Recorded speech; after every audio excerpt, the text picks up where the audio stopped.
Welcome to Tasting Wine with Andrea Jennifer. If you're new to my channel, welcome, and if you're not new, welcome back. Don't forget to like and subscribe and gong that bell so you'll be notified of my next video. Today we're going to be reviewing Heitz Cellar 2016 Cabernet Sauvignon.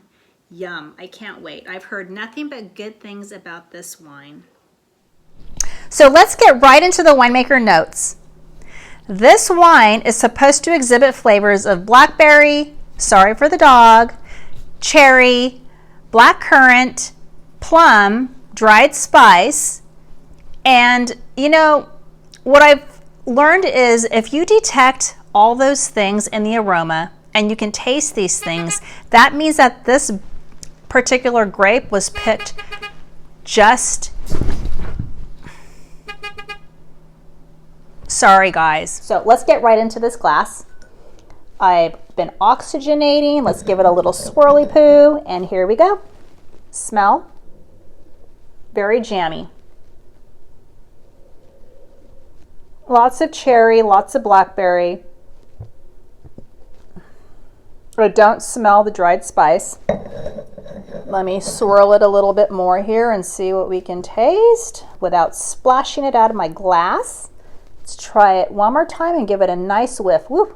Here we go. Ooh, wonderful. This one has a little bit more of a alcohol-y smell than I normally enjoy. But no, it's not terrible. It's light. Let's give this a taste.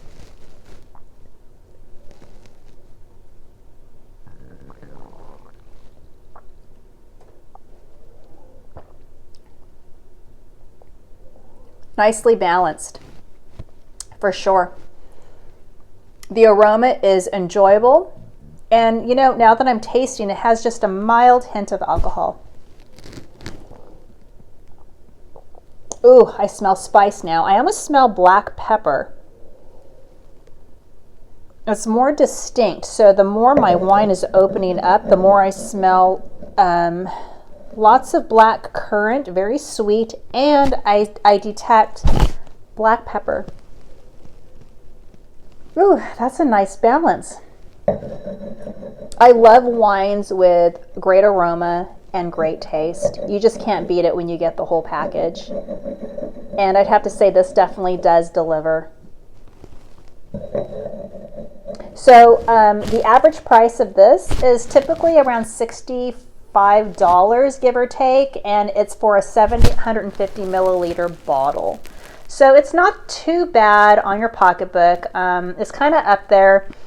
You know, we have tasted wines that are a lot more expensive than this and haven't tasted as good. So again, I like to tell you people that it's not necessarily the price of the bottle, but it's what you enjoy and what you taste, because we all kind of have these super taster taste buds, and we might taste something a little bit different from the next person. So at the end of the day, it's what you like, and you will taste what you taste, and that's it.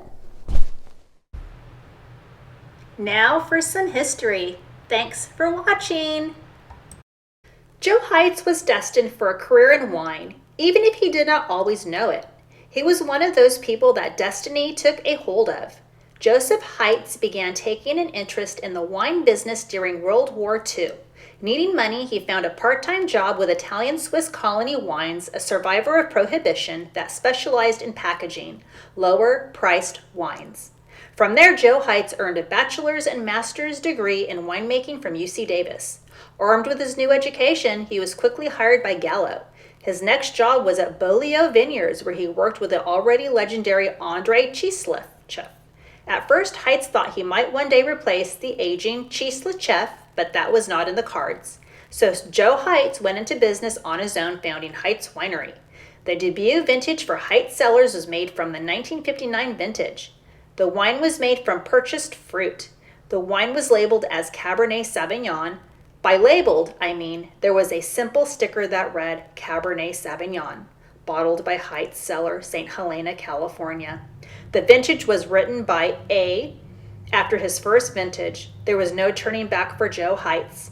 Joe Heitz and Alice Heitz made their first vineyard purchase in 1961 when he obtained an 8-acre parcel of vines for $5,000 right off Highway 29 in St. Helena. The previous owner, Leon Brendel, called the wine the one and only. Thank you for watching this video. If you happen to try this wine, comment below and let me know what you thought. And if there's another wine you'd like to see me try, comment below as well, and you might see that on my next video. Once again, here's to tasting wine. See you next time.